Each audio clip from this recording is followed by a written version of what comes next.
नमस्कार. स्वागत तुमचं द न्यूज लॉन्चर मराठीमध्ये. मी अशोक वानखडे. आज शनिवार. आज पुन्हा राष्ट्रवादी पार्टीच्याच बातम्या आहेत. आज राष्ट्रवादी पार्टी, राष्ट्रवादी काँग्रेस म्हणजे अजित पवारांची पार्टी, त्यांच्या संसदीय म्हणजे पार्लमेंटरी बोर्डचं मीटिंग आहे.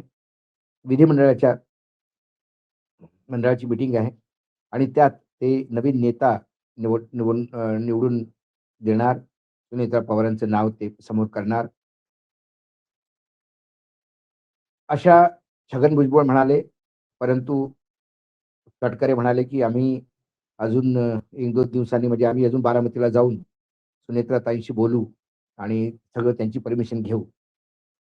महायुतीच्या घटक दलांनी सांगितलं, की अध्यक्षपद आणि उपमुख्यमंत्री पद हे सुनेत्रा पवारांनीच सांभाळलं तर बरं होईल. कारण भाजपासाठी हे दोन्ही पदं सुनेत्रा पवारांकडेच असणं फार जरुरीचं आहे. दुसरी महत्त्वाची गोष्ट म्हणजे विलिनीकरणाचं काय? यामध्येच ही जी एक पूर्ण ग्रुप आहे, सुनील तटकरे, छगन भुजबळ, प्रफुल्ल पटेल, हे मुख्यमंत्र्यांना भेटले आणि सांगितलं, की भाई अजित पवारांकडे जी खाती होती, ती खाती राष्ट्रवादीकडेच राहायला पाहिजे. तसं पाहिलं तर आता हा पूर्णपणे प्रोगेटिव्ह मुख्यमंत्र्यांचा आहे. कारण भाजपाला राष्ट्रवादीची साथ नको होती. सरकार एकनाथ शिंदे आणि भाजपा मिळून सुद्धा बनवत होतं. 288 पैकी 145 सीटवर आपण सरकार बनवू शकतो. भाजपाला 131 आणि शिवसेनेला 57 मिळून 187-88 त्यांच्याच सीट झाल्या. त्यानंतर त्यांनी अजित पवार सोबत याच्यासाठी घेतलं, कारण अजित पवार सोबत ते लढलेही नव्हते, म्हणजे सोबतच निवडणूक लढले होते. पण अजित पवारांचा एक दरारा होता.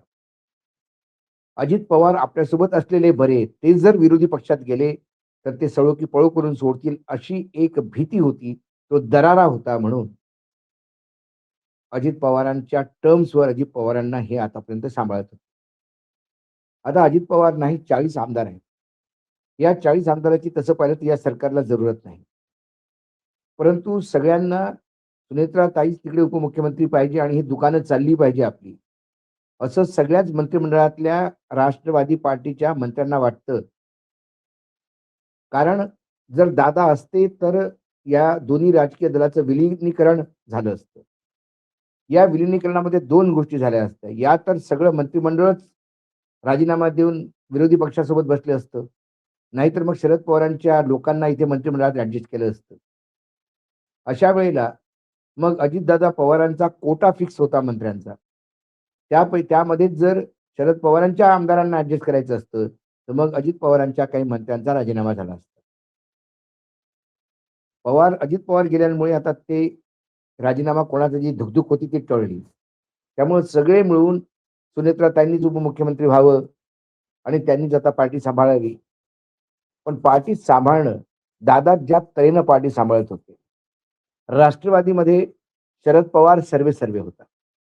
शरद पवारांचा सूर्य थोडा अस्ताला लागला आणि दादाचा उदय झाला. हे सगळे दादांसोबत आले. पण दादांना ग्रहण लागलं. अकस्मात मृत्यूंनी एक झंझावतच संपवलं. मग अशा वेळेला उरलेल्या राष्ट्रवादीमध्ये जे अजितदादा पवारांची पार्टी आहे, म्हणजे ओरिजिनल राष्ट्रवादी जे त्याला म्हणतात. त्यामध्ये आता जननायक कोण? कार्यकर्त्यांनी विश्वास कोणावर ठेवावा? बऱ्याचशा कार्यकर्त्यांशी मी बोललो. कार्यकर्त्यांचं म्हणणं असं आहे, कोणावर विश्वास ठेवावा? छगन भुजबळांना काँग्रेसमधनं म्हणजे शिवसेनेमधनं आणून काँग्रेसमध्ये आणि काँग्रेसमधनं राष्ट्रवादीमध्ये आणून कुठल्या पदांवर पवारांनी त्यांना संधी नाही दिली. किती मोठं केलं.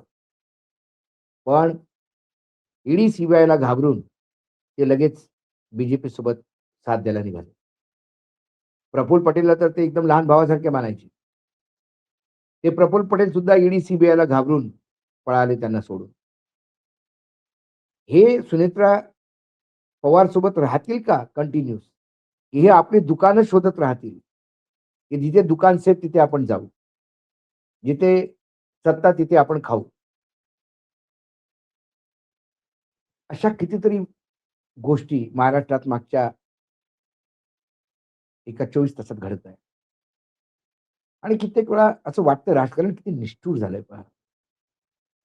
त्या चितेची आगही थंडी नाही झाली. आणि ही लोकं अस्थि विसर्जन ज्याला आपण सावडणं म्हणतो, ते सोडून सुद्धा ही लोकं पोहोचली मुख्यमंत्र्यांकडे, की आता तुम्ही आमचे मंत्री आमच्या दादांचे डिपार्टमेंट कोणाला द्यायचे नाही. ते आमच्याकडेच ठेवा.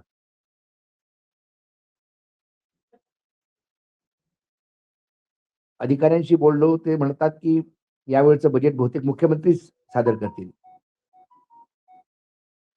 दुसरी गोष्ट, जर उद्या म्हणजे आज शनिवारच्या दिवशी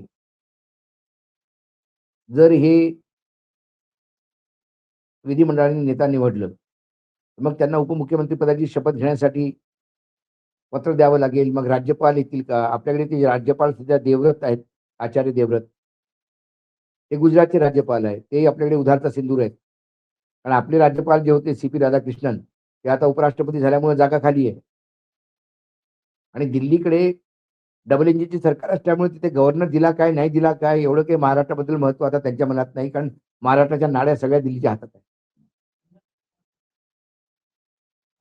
बऱ्याचशा गोष्टी दादा नसल्यामुळे बऱ्याचशा गोष्टीचं पूर्ण आकलन पुन्हा करावं लागेल.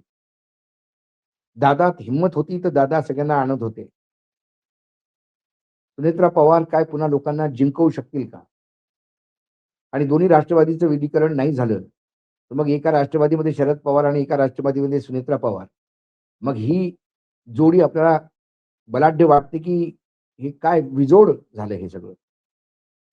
दुसरीकडे हे सगळ्या गोष्टी चालू असताना शरद पवारांनी सकाळी अस्थि कलशला दर्शन घेतलं आणि पूर्ण परिवार सोनगावात अस्थि विसर्जनासाठी गेले आणि शरद पवार तिथनं सरळ गावकऱ्यांच्या काही कंप्लेंट आल्या होत्या, की बारामती जवळून जो नीरा नदी वाहते, त्या नीरा नदी एक वाघज म्हणून गाव आहे.